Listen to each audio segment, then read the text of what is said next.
नमस्कार दोस्तों, अपनी पढ़ाई के लिए पैसे चाहिए तो उसके लिए एजुकेशन लोन की व्यवस्था की गई है। क्या होती है इस लोन पर ब्याज दर और इसके लिए किन-किन दस्तावेज़ों की ज़रूरत पड़ती है? चलिए इस वीडियो के माध्यम से जानते हैं। तो जल्दी से वीडियो को लाइक कर दीजिए और चैनल पे नए हैं तो जल्दी से चैनल को सब्सक्राइब कर लीजिए। आइए बात करते हैं एजुकेशन लोन के बारे में। एक वक़्त था जब किसी को पैसे की ज़रूरत हुआ करती थी, तो लोगों से उधार लेना पड़ता था। लेकिन अब पैसों की सभी ज़रूरतें बैंक द्वारा पूरी की जा सकती है। पहले क्या होता था कि अगर मान लीजिए अभी भी चलता है, अगर आस-पास में अगर किसी को पैसा की ज़रूरत होती है, गाँव वगैरह में तो ज़्यादातर ऐसा होता है, तो वो बैंक नहीं जा पाता है, तो अब अपने पड़ोसी से किसी से भी उच्च दर पे ब्याज ले लेता है और उसे काफ़ी ज़्यादा पैसे उसके बदले में देना पड़ता है। तो अब ऐसा धीरे-धीरे ये सिस्टम खत्म होते जा रहा है, क्योंकि लोग ज़्यादा से ज़्यादा अब पढ़ रहे हैं, एजुकेटेड हो चुके हैं और उन्हें जब भी पैसे की ज़रूरत होती है तो अब बैंक में सीधे विज़िट करते हैं और बैंक के द्वारा सस्ते दरों पे ब्याज ले लेते हैं। तो इसी तरह से अगर हम बात करें कि इंसान की हर सुविधा के लिए बैंक ने लोन की व्यवस्था की है। अगर सुविधा की बात करें तो बहुत तरह से बैंक लोन देता है, जैसे कि एजुकेशन लोन हो गया, कार लोन हो गया, ठीक है? चलिए इसमें हम लोग देखते हैं, सब चीज़ इसमें बताया गया है कि घर खरीदना हो तो बैंक होम लोन देता है। अगर मान लीजिए आपको घर की आवश्यकता है और आपको लोन पे घर लेना है, तो आप होम लोन के लिए अप्लाई कर सकते हैं। कार खरीदनी हो तो बैंक कार लोन देता है। अगर मान लीजिए कि आपको कार पसंद है कि कार में घूमें और आपके पास पैसा है थोड़ा बहुत और कुछ पैसे की कमी है, तो आप उसके लिए भी कार लोन अप्लाई कर सकते हैं। कुछ ज़रूरी काम हो तो उसके लिए पर्सनल लोन मिलता है। मान लीजिए कि आपको कुछ पर्सनल काम है और उसके लिए आपके पास पैसे नहीं हैं, तो उसके लिए आप पर्सनल लोन के लिए भी बैंक में जाकर अप्लाई कर सकते हैं और आपको पर्सनल लोन भी मिल जाएगा। वहीं अगर किसी को अपनी पढ़ाई के लिए पैसे चाहिए तो उसके लिए एजुकेशन लोन की भी व्यवस्था की गई है। मान लीजिए बहुत आज के डेट में एजुकेशन बहुत ज़्यादा कॉस्टली हो गया, बहुत ज़्यादा महँगा हो चुका है और उसको पैसे की ज़रूरत है और उसके पास पैसे हैं नहीं, उसके घर पे पैसे हैं नहीं, तो उसके लिए भी वो क्या कर सकता है, तो एजुकेशन लोन के लिए अप्लाई कर सकता है। इसकी भी व्यवस्था की गई है। आमतौर पर छात्र उच्च शिक्षा के लिए इस लोन का इस्तेमाल करते हैं। अगर मान लीजिए कि स्टूडेंट है जो नॉर्मली अगर इंटर तक पढ़ लेता है, उसके आगे अगर उसको मतलब हायर एजुकेशन चाहिए होता है तो उसके लिए उससे बहुत ज़्यादा पैसे देने होते हैं और मान लीजिए कि उसके पास पैसे नहीं है, तो उसके लिए ज़्यादातर छात्र क्या करते हैं कि लोन का इस्तेमाल करते हैं। उसके लिए क्या करते हैं, लोन का इस्तेमाल करते हैं। लेकिन क्या होती है स्टूडेंट लोन के लिए ब्याज दर? मान लीजिए कि आप लोन ले लिए, लेकिन जानना ये भी तो ज़रूरी है कि उसका ब्याज दर क्या है, कहीं हमको ये ज़्यादा महंगा तो नहीं पड़ रहा है। तो इन सब और इसमें क्या-क्या डॉक्यूमेंट लग रहे हैं, ये लेने के बाद हम फँस तो नहीं जाएँगे, इन सब चीज़ों के बारे में आपको पहले जानना ज़रूरी होता है। तो ये चलिए ये सब चीज़ हम लोग डिस्कस करते हैं। तो चलिए आगे बढ़ते हैं। सबसे पहले हम लोग बात करेंगे कि एजुकेशन लोन पर ब्याज दरें, यानी कि जो एजुकेशन लोन है, इस पे ब्याज दर क्या-क्या होता है, आइए डिस्कस करते हैं। तो स्टूडेंट लोन को लेकर जारी किए गए एक डेटा के अनुसार पिछले 10 सालों में विदेश जाकर पढ़ाई करने के लिए एजुकेशन लोन लेने वाले 215% के करीब बढ़ोतरी हुई है। यानी कि अगर पिछले 10 सालों में देखें तो जो भी स्टूडेंट जो कि फॉरेन कंट्री में जाके हायर एजुकेशन प्राप्त करना चाहते हैं, तो इसमें बहुत ज़्यादा मतलब 215% की बढ़ोतरी देखने को मिली है। एजुकेशन लोन पर ब्याज दरों की बात की जाए तो यह काफ़ी अलग-अलग होती है, ठीक है? ये जो इसका ब्याज दर है वो काफ़ी अलग-अलग होती है। एजुकेशन लोन लेते वक़्त आपका क्रेडिट स्कोर, लोन रीपेमेंट की अवधि, एकेडमिक ट्रैक रिकॉर्ड, कौन सा कोर्स आप करने जा रहे हैं, इन सब बातों पर निर्भर करती है। मान लीजिए कि अगर आप गए और एजुकेशन लोन के लिए आपने अप्लाई करने का कोशिश किया, तो उस टाइम बहुत सारी चीज़ों को ध्यान में रखा जाता है, जैसे कि आपका क्रेडिट स्कोर। आपने सिबिल स्कोर के बारे में सुना होगा,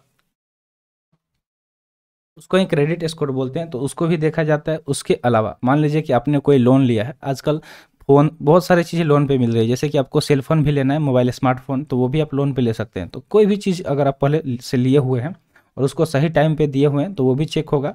एकेडमिक ट्रैक रिकॉर्ड भी देखा जाएगा और कौन सा कोर्स करने जा रहे हैं, ठीक है? ज़्यादा ये भी इम्पोर्टेंट है कि आप कौन सा कोर्स करने जा रहे हैं, इन सभी बातों पर निर्भर होती है। अलग-अलग बैंक अलग-अलग ब्याज दरों पर एजुकेशन लोन देता है। मान लीजिए कि अलग-अलग बैंक है, अगर आप मतलब गवर्नमेंट बैंक से लेते हैं तो थोड़ा-सा आपको चीज़ें सस्ता मिलेगी और वहीं पे अगर आप प्राइवेट से लेते हैं तो वो आपको वहाँ पे जो दर है वो हाई देखने को मिलता है। सामान्य तौर पर यह ब्याज दर मान लीजिए कि नॉर्मली हम इस दर की बात करें तो 8% से लेकर 15% तक होती है, ठीक है? तो ज़्यादा से ज़्यादा मतलब 15% तक होती है, 8% से लेके 15% तक होती है।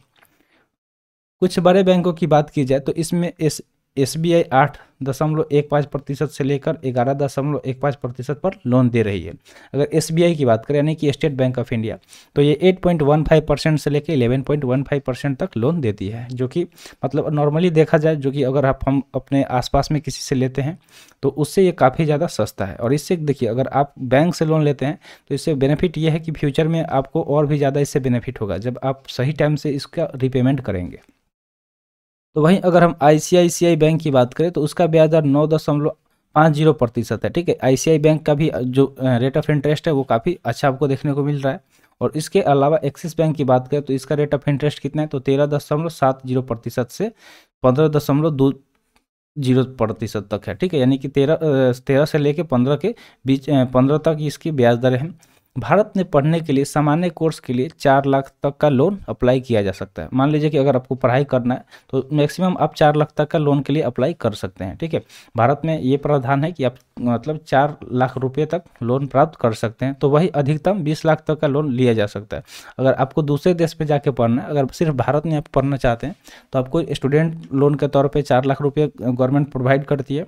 और दूसरे देश में अगर जाना चाहते हैं तो 20 लाख तक का लोन लिया जा सकता है। विदेश में पढ़ने के लिए 25 लाख से लेकर 50 लाख तक का लोन लिया जा सकता है। ठीक है, यानी कि भारत में 4 लाख से लेकर 20 लाख तक ले सकते हैं, और विदेश में पढ़ना हो तो 25 लाख से लेकर 50 लाख तक का लोन लिया जा सकता है। तो ये बहुत अच्छा सुविधा है। एजुकेशन लोन पे आप पढ़ाई करके अगर आप अच्छी जगह सेटल हो जाते हैं तो EMI के तौर पे आप इसे पे कर सकते हैं। चलिए आगे जानते हैं कि एजुकेशन लोन के लिए पात्रता यानी कि इसके लिए डॉक्यूमेंट क्या क्या लगेगा। ठीक है, पात्रता यानी कि डॉक्यूमेंट की बात हो रही है कि कौन कौन सा डॉक्यूमेंट जरूरी होता है। तो एजुकेशन लोन लेने के लिए आपको कुछ दस्तावेजों की ज़रूरत होती है। सबसे पहले अपना ID प्रूफ। ठीक है, आपका जो भी ID प्रूफ है, आइडेंटिटी प्रूफ जिसको हम बोलते हैं, जिसमें आधार कार्ड हो सकता है। ठीक है, DL यानी कि ड्राइविंग लाइसेंस या पासपोर्ट जैसा कोई डॉक्यूमेंट। उसके अलावा एड्रेस प्रूफ और बैंक डिटेल्स देनी होती है। मान लीजिए कि आपको लोन चाहिए तो एक तो ID प्रूफ होता है, उसके अलावा आपको एड्रेस प्रूफ भी देना होता है। ठीक है, उसके अलावा आपको बैंक डिटेल देनी होती है। इसके साथ ही जो लोन ले रहा है उसके गार्जियन या माता पिता का सिविल स्कोर अच्छा होना जरूरी है। मान लीजिए कि अगर आपको लोन लेना है तो उसके लिए आपके पिताजी का भी सिविल स्कोर चेक होता है। ठीक है, कि उनका सिविल अच्छा है या नहीं, चाहे मम्मी पापा में से किसी का भी अगर अच्छा है तो उसके लिए आपको लोन मिल सकता है।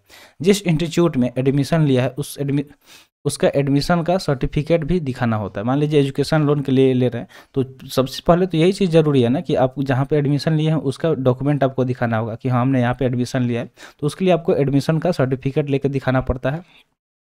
एंट्रेंस एग्जाम की रिजल्ट की कॉपी भी लगती है। मान लीजिए कि अगर आप उस जो भी इंस्टीट्यूट है उसमें या फिर यूनिवर्सिटीज़ है वहाँ पे अगर आपको एडमिशन लेना है तो उसके लिए आपको इंट्रेंस देना पड़ा होगा। तो उस इंट्रेंस का भी कॉपी आपको दिखाना पड़ेगा कि हाँ हमने इस मतलब इंट्रेंस दिया था, उस रिजल्ट का कॉपी आपको दिखाना पड़ेगा। इसके अलावा भी बैंक कुछ दस्तावेजों की मांग करता है तो वह भी आपको देने पड़ते हैं। उसके अलावा अगर बैंक को लगता है कि नहीं ये सारी चीज़ काफ़ी नहीं है तो उसके अलावा भी आपसे कुछ डॉक्यूमेंट्स डिमांड कर सकता है, तो वो चीज़ें आपको देनी पड़ेगी। तो अगर मतलब वो अमाउंट पे डिपेंड करता है, अगर हायर आप अमाउंट लेते हैं तो उसके लिए बैंक थोड़ा सा ज़्यादा मतलब डॉक्यूमेंट लेती है, क्योंकि मतलब ऐसा भी हो सकता है कि इस चीज़ों को लेके काफ़ी ज़्यादा फ्रॉड भी होता है।